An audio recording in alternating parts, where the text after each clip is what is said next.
Hello, this is Peaceful Anarchism on the Voluntary Virtues Network every Thursday at 1 p.m. And you can also find me on the Conscious Resistance YouTube channel and Conscious Resistance website. So today we have that guy T coming in from Atlanta. He's got a YouTube channel, that guy T, and hopefully he'll be making some content on the Tony Styles website if he decides it's a good idea. So T, tell us a little bit about how you became an anarcho-capitalist.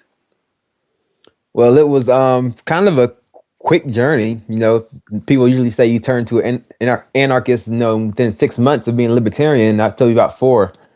So pretty much, I guess right when I was like between 18, like 18 and a half, my age, it was about 2 years ago. I was never really into politics growing up. I never really found that much interest in it. But then once I got into Twitter, I found more people into politics. So I would talk to people about different issues, healthcare, especially like very controversial issues like the Trayvon Martin thing that really pushed me into it. And I guess I was kind of more leaning toward Tea Party conservative type at first. Um, real hardcore constitutionalists, and then after time, I discovered people such as Julie Borowski, John Stossel, Adam Kokesh, and that led me more towards libertarianism.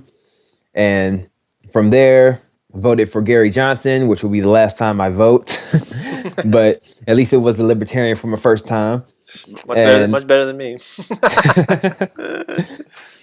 And then from that, I just transitioned, kept reading, kept debating people, studying the philosophy, and eventually I just decided, that, all these ideas, I was already a libertarian, so I was like, why do we need government for these little bitty things? We already decided we don't need government for all of this other stuff. Why do we need government for this? So I began to look into it, and I figured out, there's really no purpose that government serves in those areas, especially the fact that even if they do serve purpose, it's done so, through theft, which is taxation. And I obviously didn't agree with that. And I was kind of shy at first to go towards full anarchist. I was like, I'm pissed off all my conservative friends. But I was like, screw it. What are you talking about? You make more friends. We're the most popular bunch of people. Actually, you piss off your old friends, you make new friends, right? More accurately put. True. So who influenced you the most? So you said Adam Kokesh and those people, and any books or podcasts that you like? Or No books that much. Yeah, I didn't really find out about it through any literature. But as far as podcasts go, prior to actually becoming anarchist, now I listen to plenty of podcasts. But like during my journey, I would have to say the first one that I came across was Voluntary Virtues, and I think they were discussing Bitcoin and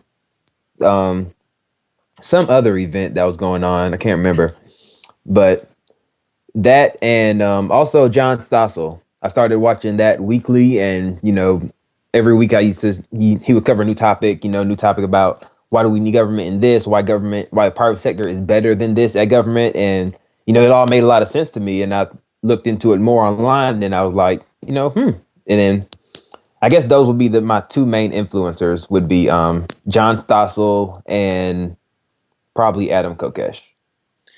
So you're 20 years old. I just want to make that clear because this is pretty unusual. Like you don't meet many anarchists that are that young, unless I guess they're homeschooled or unschooled. But I don't think you are, right? No. Yeah. So you were able to expel all of this statist excrement much quicker than most people. It Yeah. seems like. Do you know any other, like, not online, but like in person, any other people that are like your type of thinking, anarchists, like that are that young? Not really. I haven't really came across anyone. I've come across a few people who are kind of libertarian, light leaning.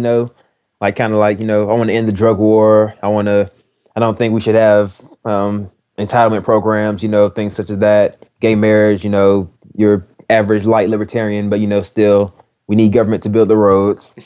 So, but other than that, no, I haven't really found anyone that's an anarchist my age. Would really, it's kind of hard to bring it up too, especially especially when talking to people my age. It rarely comes up in discussion. I rarely talk about politics with them, and when I do, I try to ease them into it, or I'm trying to figure out, should I just like kind of throw in little libertarian hints here and there, or should I just say stop being a fucking statist 100%? So I was like, yeah, just give them an intellectual slap in the face. yes. So what about your family? How do they respond with all this um transformation?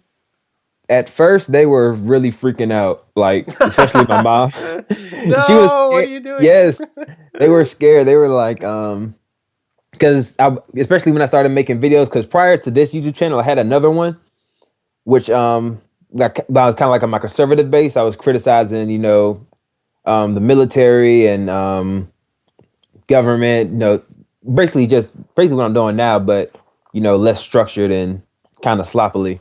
But yeah, they were really freaked out. They were like, look, you got to stop making these videos because I don't want the SWAT team to come kick down my house. You can't be saying you don't like Obama online. You don't know who's listening. I'm like, well, the NSA's listening. We can guarantee that now, but Hmm. they haven't kicked in our doors yet. So I think I'm good. So are your parents? Would you say libertarian type? uh, I would say for the most part, they're apolitical. Oh, okay. But I guess if it came down to it, when I've discussed things with them, they do lean towards more libertarian ideas when I explain it to them. But they did vote for Obama and twice, so I don't Yeah. think they really focus too much on politics.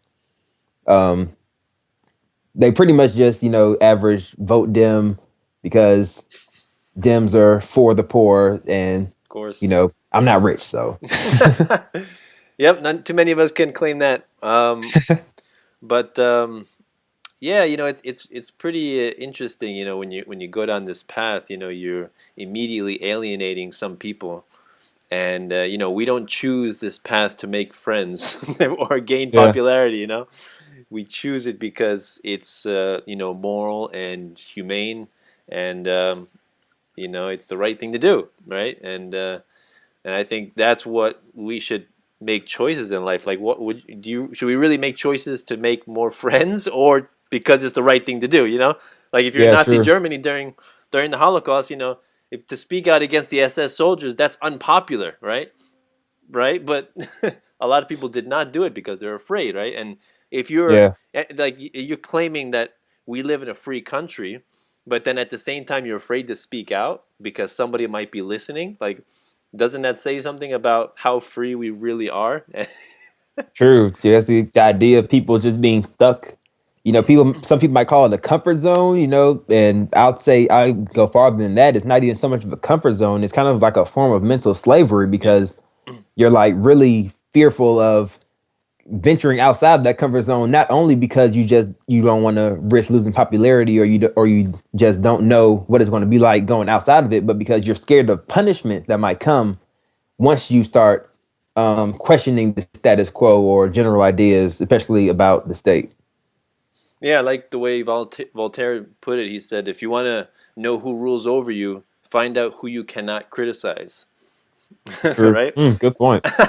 And I think a lot of anarchists go through that phase of fear. Like when you're learning about all this stuff and you're shocked, and then you're like, do I really want to talk about it online, make videos about it, write about it, because somebody might be reading and listening. Maybe they're gonna, tell the authorities on me, which is interesting if you think about it like that. It's like, Big Daddy government is making sure we're all behaving, and if somebody's Yeah. misbehaving, they're gonna tell on you. They're gonna tell tell the authorities, and it's pretty silly. So in that sense, statism is like perpetual infancy, of people. Yeah. People are not mature. They don't grow up to be independent and critical thinkers. You know. Yeah, and unfortunately, even when they do grow up to be critical thinkers, they become ANCOMs and start throwing Molotov cocktails in the Starbucks. So have you gotten a lot of people criticizing you for like coming from the communist perspective? Uh, yeah, a lot of socialists and you know, ANCOMs, communists and stuff like that that I've spoken to. They obviously disagree with my positions, and they're not that fond of my videos, but we oftentimes find some sort of common ground in terms of removing the state from a lot of industries and a lot of areas, except for I guess more so economic freedoms where we disagree, because obviously I'm an anarcho-capitalist, so I don't believe the government should have any part in the market. But they say, well, no, because we should have some government regulation, and even more so, especially in these areas, and we should have government subsidizing these things because we're entitled to school or food and things like that, which that's usually when we go off our separate ways, and then the statist terms start getting thrown at each other. But for the most part, not really too much hostile negativity in terms of my videos, just general disagreement. Did you ever get into the Zeitgeist trilogy or the Venus Project? No, I'm not familiar. Oh, okay, because that's kind of how I got into it, and it's basically yeah, check it out. They're interesting, but it's a great critique on society and politics and government, and it goes into good detail on the Federal Reserve and currency creation, the Mandrake mechanism, all that stuff, and then so that from that perspective is really good, right? But then when they start proposing their solutions, which is they call it the Venus Project, it's distinctly communist in flavor, and it's not like a central ruling class of people. Instead, it's a central ruling class of robots that dictates and distributes all of the resources and goods to the people, whoever needs it. Right? The robots somehow know how much how much food we need, how much rice we need, how much the robots know everything, right? So like they basically calculate our standards of living for us. Basically, yeah, and that's they put their faith in. Anarcho-capitalists embrace technology as well, but not as a means of controlling our lives, like putting them in control, like it sounds kind of kind of Terminator-ish, Skynet type thing, right? Exactly, and I would love to ask these people, because I'm pretty sure all of them who are in this group, I can't say for sure, but I'm guessing. I'm assuming they eat fast food, and I'm pretty sure they wouldn't like it if they wanted a Big Mac and extra fries, and the robot said, "No, you get 5-piece chicken nuggets and a water. That's all you need." That's all you need. Yeah, and then it reminds you of different people. I'm sure you met these people, the Luddites, which is basically people who think technology is the cause of our problems, right? Like those are the people who's always complaining. It's automation. The robots are stealing our jobs. Yeah. Those kind of people, right? Who basically want to scale back technology when they think it's inconvenient for them, but they have no problem with typing on their laptops or using their iPhones or Androids. That's fine because that makes our lives more convenient, right? Yeah. But when it begins to replace their job at McDonald's, okay, then they have a problem. Exactly. And I always ask people that too, especially when they made an argument, where we have to maintain these particular industries, these jobs. We can't outsource it to technology. Even if we're way past its time, we still have to maintain the jobs because those people need the work. And I always ask them, okay, well, how much would you be willing to pay someone to pump your gas? Because we don't have those anymore. There's nobody standing there to come out and pump your gas for you. You just do it yourself, punch in the number. And they always say, I wouldn't pay anyone to pump my gas. And I'm like, yeah, I shouldn't have to. We shouldn't subsidize inefficient means of production, especially, that's where like the thing where made in America comes in, where, you say, well, I want to be in America. I want to have, jobs at home, even though it might cost, $25 more to build this product than if I outsourced it to another area or to technology, just because I want to maintain these feel good jobs where it's like, okay, you'll feel good with the job, you'll be poor and, you're bankrupting the country, the economy, but, at least you'll feel good if that's what matters. Yeah, like especially those people that complain about sweatshops and they say workers being exploited by the evil capitalists, who want to close down their plants in the United States and then open up a plant in Mexico or in Africa. And I don't know, have you done a video on sweatshops at all? I haven't. I've had a lot of discussions about it. I haven't done a video. I think I might have mentioned it in the video once, like briefly, Hmm. like just the fact that people complain about the sweatshops, but even if you looked at the conditions people were in prior to the sweatshops, they were like dirt poor farmers and things like that, starving. So it's like, okay, granted, the sweatshop isn't, the same thing as concierge at the Marriott or, Yeah. or even fast food worker at McDonald's, but I mean, at least their standards of living are rising above what it was prior, because you can't just I mean, you can't, people act like you can just automatically boom an economy just like that. Like you can just go to Bangladesh and just put a GameStop and Walmart and freaking what's another expensive store, Banana Republic, and everyone will be fine. Everyone will just start working and like it doesn't work like that. Just, But I just don't think they just shower them with money. Everything will be taken care of after that. yes, exactly. All you have to do is give them the money and then Ben Yeah, Bernanke logic. yeah. It's interesting. I was listening to a Tom Woods episode today. He was talking about the living wage, relating to the minimum wage, right?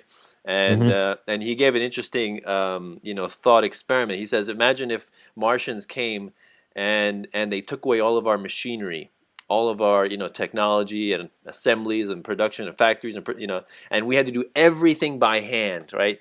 Okay, now if employment was the goal, which everyone, including politicians, make it out to be. We unemployment is this. We need employment to get to this number, right? So Hmm. employment is the big. So without machines, we're all working by hand, and we're all employed, but at the same time, we're all impoverished and on the brink of starvation, and will probably result in mass die-off because how how can you feed a population that's so dependent on machinery and all this technology to distribute all these products right throughout the world with your bare hands? Yeah. It would be complete utter destruction, right?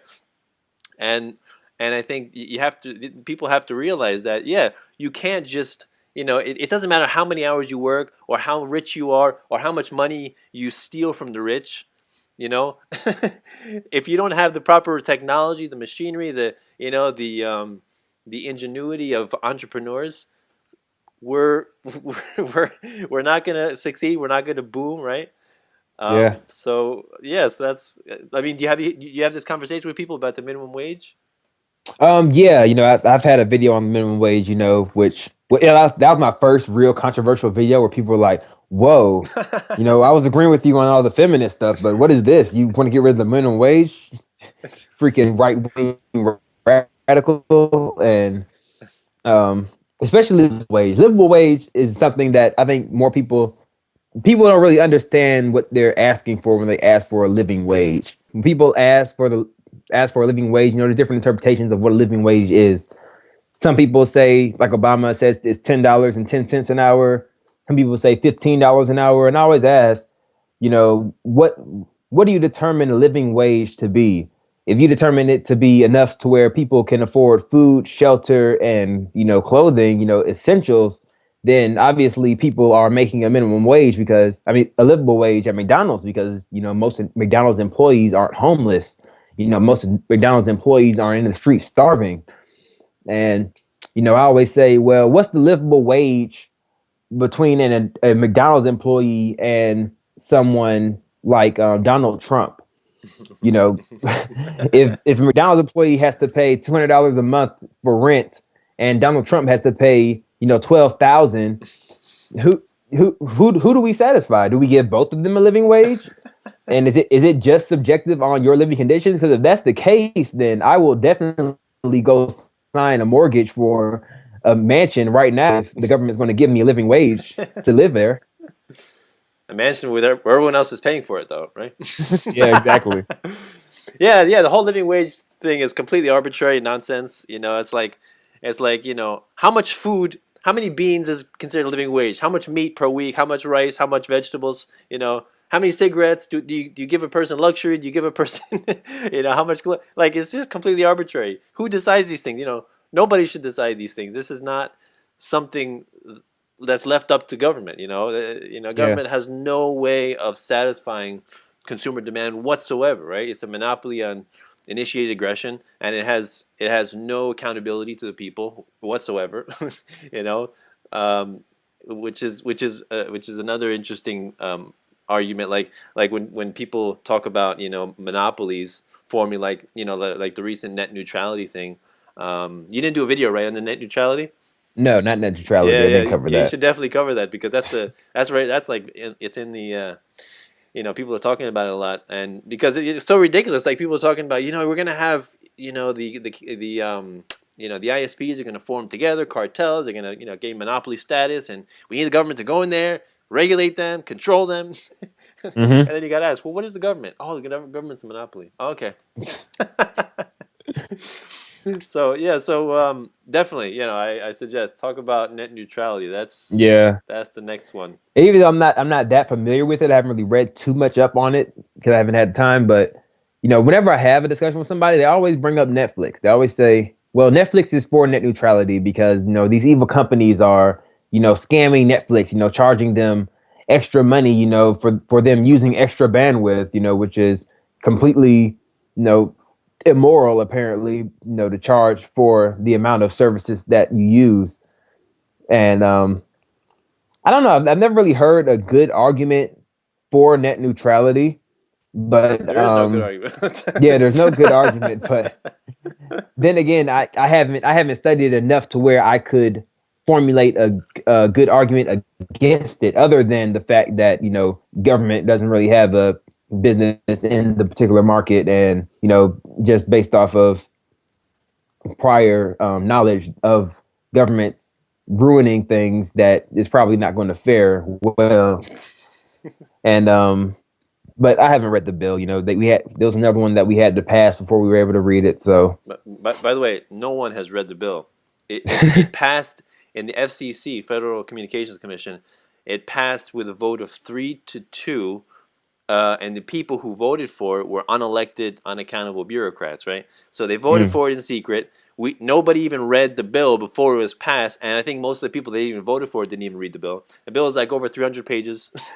Okay, and so yeah, I mean the whole idea of controlling the internet is like it's completely ridiculous. A lot of people who try to defend it are like saying, the internet is a right. I have a right to go on the internet. I'm like, what? like, what? You exactly. you have a right to food? You have a right? No, I mean, if it costs like a company millions of dollars to give you a service like internet, why should you get it for free? Exactly. And I see now. I always ask, if you are able to produce it by your own means, then by all means, it's your right to have it. Yeah. But it's not your right to charge me to pay for your Comcast bill, and it's not your right to charge me to pay for your food. Exactly. Same argument. Yeah, I was talking to my mother-in-law. She's a Hungarian. She comes from communist Hungary. Well, communist Romania. She grew up, so she's like really entrenched in that way of living, and so Hmm.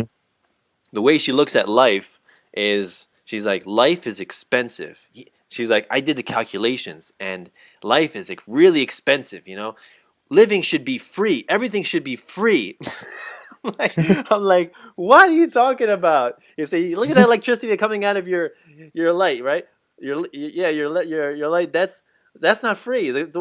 Getting the water to come out, that's not free. Getting the food in your refrigerator, that's not free. So why should it be free for you? Like Exactly. what do you want? Slaves also? Like you That, know? that's pretty much what it is. Like even when you're guaranteeing something for free, you're basically promoting slavery. Even though there are people who will voluntarily do something because the government has the ability to steal our money to pay them. But you got to say, if I'm entitled to this thing, that means that even if government can't afford to pay the people that are servicing it, they have to have someone to service it because it is my right to have it. So it's like, for example, if it's my right to have a college education, you know, somebody's going to have to force those professors, if no one's paying them, to teach me because it's my right, or same thing as if I have a right to, people always say they have a right to certain things arbitrarily, such as food and resources, which I never really got because the argument could be made for anything. You could say, I have a right to Grand Theft Auto 5, which I had to sell recently, but I want to get it back, but It's my right. if I have a right to it, yeah, you know, it just diminishes the idea of, private property, which I think is necessary for society to function. Because if I can claim the right to someone else's property arbitrarily and they can do the same to me, then that is chaos. That is, the anarchy that people are afraid of.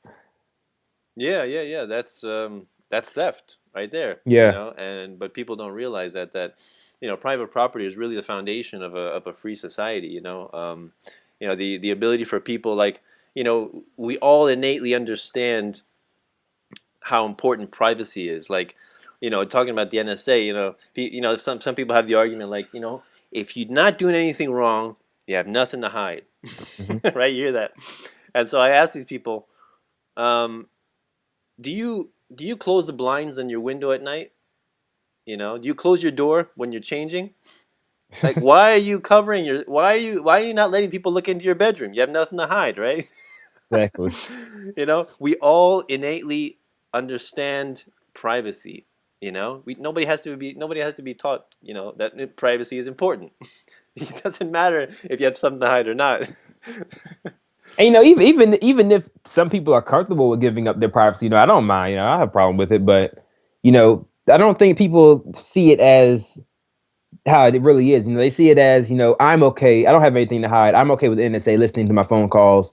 So, I don't have a problem with the NSA when they don't realize that the NSA is listening to everybody's phone calls. So, do you have a problem with the NSA listening to my phone calls without my permission? And, obviously they'll, say, yeah, well, because we got to stop terrorists and crap. But, it's the idea that I don't think people think about when they advocate for government, that the force aspect, that you're not only making a decision for yourself when you're promoting government, you're making a decision for everyone around you, and nobody wants everyone around them to make a decision for them, because I've never, well, not never, but very rarely have I seen someone advocate for total government control over everything in their lives. Like, just let the state vote on it. Whatever it is in my life, just let the state vote on it, and I'll go with it. Liberals, they don't like, don't let the government. The government shouldn't be able to tell me if I should be able to marry someone of the same sex, or if I should be able to smoke weed. Conservatives are saying government shouldn't be able to tell me if I should be able to own guns, or if I should be able to drive a diesel pickup truck. And but they make these arguments that they want their freedoms to be respected, but they don't respect the freedoms of others, which in the end is hypocritical. I think when you point it out to them, they either accept it and try to say, okay, I see where you're getting at, or they get pissed and they just say, well, you just hate America. You can go to Somalia. You're either a racist, a sexist, a bigot, hate America, you hate your neighbor, Terrorists. or a terrorist, extremist, or you hate humanity, or you don't want people to be educated. It's always something. It's a simple concept, right? I don't want a ruling class, right? I don't think people's the fruits of people's labor should be stolen from them. is that so difficult of an idea to comprehend? Yeah. And for some people it is, because you have this cognitive dissonance going on, because I believe it's called the logical fallacy of the appeal to antiquity, that since we've all grown up with government, that means it's good and right and it should continue, right? Hmm. Just because government has always been there means it should continue to be there, Yeah. right?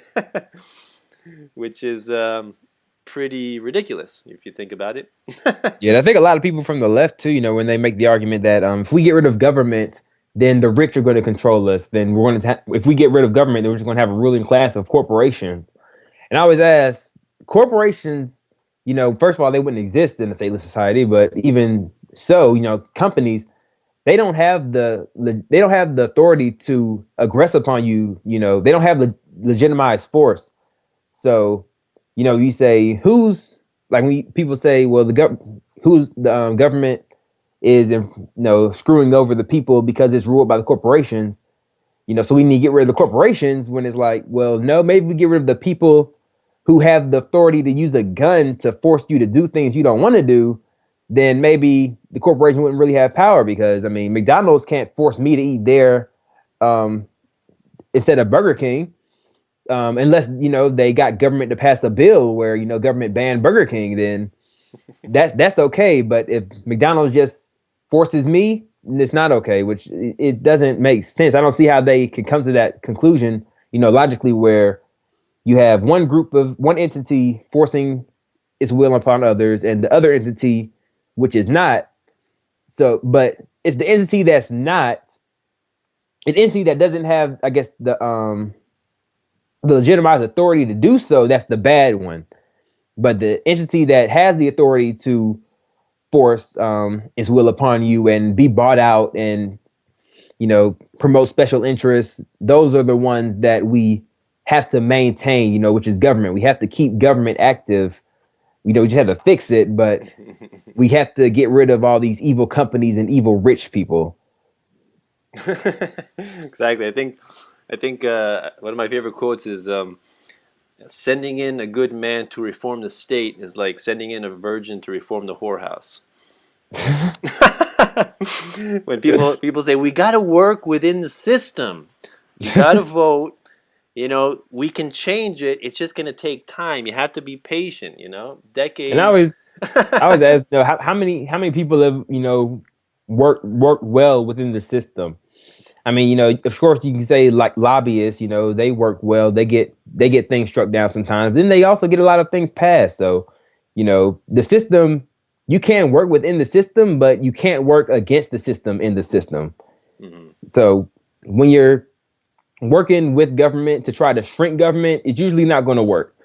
Especially if like you're like a small guy, like just a regular individual, like say if you got caught with weed and you're like, people say, well, don't fight government. They have a right to arrest you for smoking weed because that's against the law. Just take your arrest, work within the system, and try to get out, try to have your lawyer get you out, where it's like, okay. And, that never happens. You get sentenced to 25 years for a gram of marijuana. And it's like, well, I'm glad I took that advice. I'm glad I worked within the system. That worked out well for me. Yeah, yeah. Yeah, I'm generally afraid for people who try to go inside and really like it doesn't make sense. The government, which is a monopoly on initiated aggression, the most violent institution in the United States, and we could arguably say on planet Earth right now, right?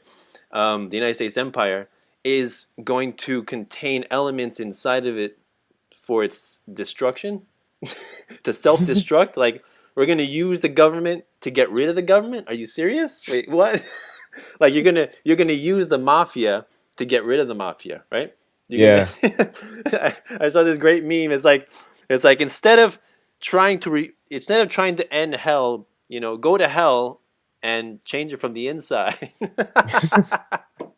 It's like, what? You know what you sound like? Have you ever gotten like if you're trying to explain taxation as theft to somebody, have you ever gotten people who say, "Well, I enjoy paying my taxes. I'm not. Yeah, It's yeah. they're not stealing from me. I'm giving it to them. What do you say to those people? I always, I get the argument often, because people always say, well, the social contract, the invisible document that we all signed, upon being conceived at birth, just our existence means that we agreed to this contract, which is awesome. Nice contract. Yeah. And, they always say, well, if you don't like if you don't like paying taxes, then don't drive on roads, or they say, if you don't have to pay taxes, just don't do anything that has to pay taxes. Don't buy anything that has a tax. Don't work anywhere that charges taxes. Don't own property that charges taxes, which is anywhere. You can't even go to a public park now. You get shot if you're sleeping there. Yeah. But Or feeding the homeless, right? yeah, but the idea that people. This is the argument I've had, which was probably one of the best attempts. They say it's not forced if you're voluntarily, they say, when you say like my taxes are being stolen from me, they're saying, well, it's not stolen from you, it's already taken from your paycheck. Well, then I say, well, it's stolen from my employer, and they say, well, your employer might be able to my employer might like paying taxes. I'm like, well, if that's the case, if you want to make that argument, then just make it the option if my employer can pay tax or not. Like, for example, if my employer currently, if they said, you know, we don't have to pay taxes, but we're going to still do it because we want to contribute to these elements of society. We want to contribute to the schools in the area and stuff. So we're going to still take money, a little bit of money out your paycheck. That would be something that I would have to take into consideration and, negotiate it upon, what it is there. But to say that, to have the government force my employer to take my money so that they don't go to jail, and then simultaneously I don't go to jail, it's not saying that's not the same logic as your employer likes paying taxes, because if the argument would only be valid if the employer had the option to pay taxes, if it was voluntary. So I always say, well, make taxes voluntary. Give everyone in the world the option to pay taxes, and if they don't like paying taxes, then they just won't contribute to certain aspects. And I'm pretty sure you would see a lot of people would say, I don't like, if you just had a list of taxes that you pay every year, the government would probably go bankrupt pretty fast, because I know I wouldn't pay for military. I wouldn't pay for, at least 80% of the freaking roads here because they suck. I definitely wouldn't pay for the state school system, indoctrination. So I think people have the idea that they have to contribute taxes because without taxes, you're basically taking away the opportunity for someone else to enjoy something. Like if you stop paying taxes for education, then there's going to be some kids who aren't going to be able to go to school, which isn't necessarily true, but it may happen. But you got to ask yourself, should I force my neighbor to pay for my other neighbor's kid to go to school? And I think when you bring it more down to like a individual perspective, where it's not so much as the government taking money, but where it's, do you feel comfortable stealing money from this guy to pay for this guy's stuff? A lot of people say no, which I think shows, the fact that a lot of people aren't really in favor of aggression upon others. But when it's so massive, it's an aspect of government, they just say, well, it's big and it's out of my control, so why not? Yeah. Yeah, you're right. When they think of it in the grand scheme of things, they get all confused and muddled inside, and they're like, well, it's big, so it must be right. Yeah, It's like what kind of a choice is it? It's like if a guy is trying to rape a woman and he gives her a choice, you can either let me rape you or I'll kill you. You have a choice. I'm giving you a choice. You can't say I'm forcing you. You either pay taxes or you go to jail. I'm giving you a choice. You pay taxes, you go to jail, right? So I'm yeah, giving you. You're not being forced. That's that's and to those people who tell me, I love paying my taxes. I'm happy to, because if I don't pay taxes, we're gonna have stupid kids because we're not gonna have education. And I'm like, all right, so if you love paying taxes, that's fine, but I don't want to. So do you think that I should be, forcibly caged for not paying taxes? What if I don't want to? Is that then if I don't want to, then that is theft, right? If just one Yeah. person doesn't want to, then that's theft, right Yeah, there. people, and even on the smaller scale, people agree. Like even the morally heartwarming stuff, we say we need to help families who aren't able to afford food. When if a guy went to a convenience store and robbed them in order to buy food for his family, people would probably legitimately feel sorry for him. Like, man, this guy's on his last leg. He has to get food for his family, so he's stealing. But at the end of the day, they're not going to just say, well, just let him go. Just let him keep stealing because so he can pay food. They're going to say, well, no, you still shouldn't be able to steal from people in order to feed your family. As horrible as that sounds, to have your family go hungry, it's still not your right to take from others. Nope. Yeah. Whereas if he just goes to the welfare office and get some EBT cards, and it's the logic just completely reverses somehow, because it's wrong for him to steal from others to feed his family, but it's okay for him to go to another service called government that steals from others so that he can feed his family. Yeah. Exactly. The logic is exactly the same, and people don't realize that, unfortunately. Yeah, it's really amazing the cognitive dissonance that you come up with. I mean, it's political euphemism is what it is. We have to call things by their proper names, right? Taxation is theft. Quantitative easing is counterfeiting, right? War is mass murder. Yeah. NSA surveillance is spying, right? Government education is indoctrination. So once we begin to call things by their proper names, people can take off the blinders and begin to understand the world as it truly is, right? Not as our political masters would like us to believe, right? Yeah. So that's something that. Have you read the book 1984? I haven't. Yeah. Oh, well, right up your alley. I mean, I'm sure you don't have to, but it's basically all this. I'm sure you hear like people making references, right, to Yeah, Orwellian I hear about 1984, it all that stuff. often. Yeah. Yeah, that's what really got me into this when I was younger, 1984, and then Aldous Huxley, Brave New World, Animal Farm, all pretty awesome stuff to get you thinking about the power structure, and government, and people. Some people make the argument, it's kind of ridiculous, you know, we are government, and government is us. Right? You hear that sometimes? Like, I'd have. I am the government. You are the government. Why are you complaining? I'm like, all right. So if we are the government, then did the Jews that died in the Holocaust, they committed suicide, right? Because because Yeah, because they true. because they are the government, right? If when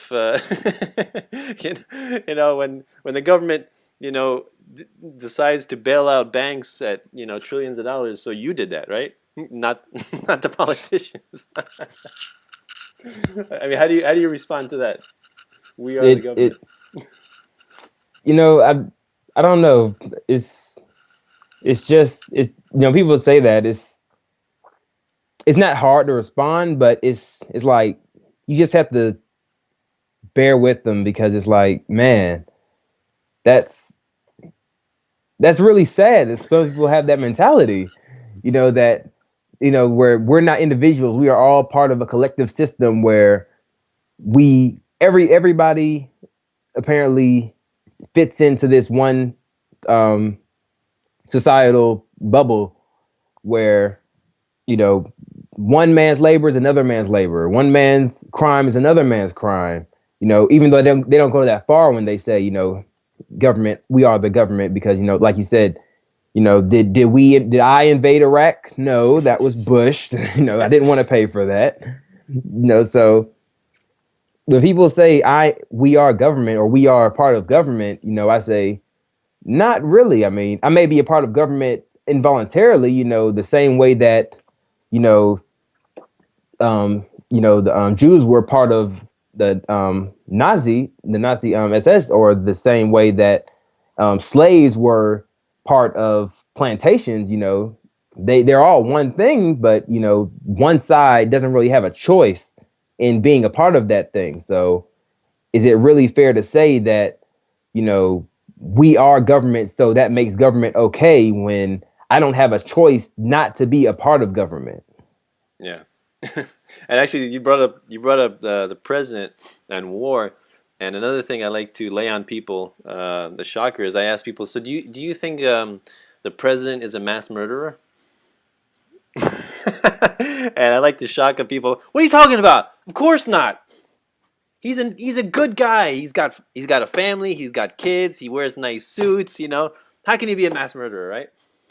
So Yeah. so then the idea is that when a soldier goes overseas and murders innocent men, women, and children, right? Um, who is to blame? The soldier or his commanding officer or the sergeant or the colonel or the general or the president. Who's to blame for that? Is anyone to blame or Yeah. is everyone to blame? And that's the it's the what do you call it, the chain of command, but I rather call it the chain of obedience, right? Because Hmm. that's basically what it is. And I think the blame is on everybody, not just on the soldier who actually does it, but and everyone all down the line who is just basically an order follower, right? Yeah. True. So I mean, have you ever? I like to point that out to people because we have this idea that these presidents are like near deity, superhuman type people that we place up on a pedestal, right? And when they come through the streets in a major city, we got to block off the next four streets. We gotta they have to have a police cars front and back. They have to have all this. It's like we're against guns, gun control, but I need 20 armed guards around me at all times with guns protecting me, me and my family. Yeah. And I think especially when you're criticizing like military and war, it really you know it's fun to talk about it with leftists, but the real fun comes in with conservatives because you can call Obama a mass murderer and say, you know, how many kids has Obama killed with drone strikes? The neocons will say, well, yeah, he's freaking crazy and he wants to go to war with Syria. He's insane. But when you go back to Bush and or even Reagan, and you go back and say, well, what about these actions that the government took against foreign nations, through military strategies, and you say, well, no, that was to protect our nation. We had to do it. It was for patriotism because they loved America. It goes back to the cult mentality where you have to defend your team, even though both teams are doing the same thing essentially. Yeah, yeah, yeah, yeah. It's so ridiculous how during war people think it's like a football game. There's like a good guy and there's a bad guy, like, right, or like a video game, there's a good guy and a bad guy. No, they're both mass murdering sociopathic megalomaniacs. Yeah, That are indoctrinating their tax cattle to obey their insanity, basically, and carry out all this destruction and violence, right? And but people, have Hitler. He's evil. We got to go there and we got to rid the world of not of socialism, national socialism. We got to rid the world of that stuff. But then you talk about you don't really learn about Joseph Stalin and Mao Zedong and how many many more millions of people died under their regime than ever died under the Nazis. But you don't hear about that much. It's like it's a clever glossing over of that little inconspicuous fact. yeah. So I don't want to keep you too long. So let the listeners know how they can reach you. Your work. Yeah, YouTube, that guy T, Facebook, yeah, that libertarian T, and Twitter, which I'm most active on, which is at underscore that guy T. And I'm going to try to upload at least once a week. I've been crazy with my schedule lately, but I'm going to try to have a consistent stream uploading, and also Tony Styles. I should be able to start writing there pretty soon, and you should be able to see some of my work there. And if you just want a little bit more, you can always hit me up on Twitter because I'm there pretty much 24/7. Hmm. So you're not a Luddite, right? You don't hate technology. No, no, no, no, no. Technology's not going to be the end of us, right? Nah, not yet. Excellent, excellent. Not Terminator 3 Salvation, not yet. Not yet. Awesome, T. Good talking with you. Thanks for the conversation. So this is Peaceful Anarchism on the Voluntary Virtues Network and the Conscious Resistance YouTube channel. Wishing everyone have a wonderful day. Take care. Bye.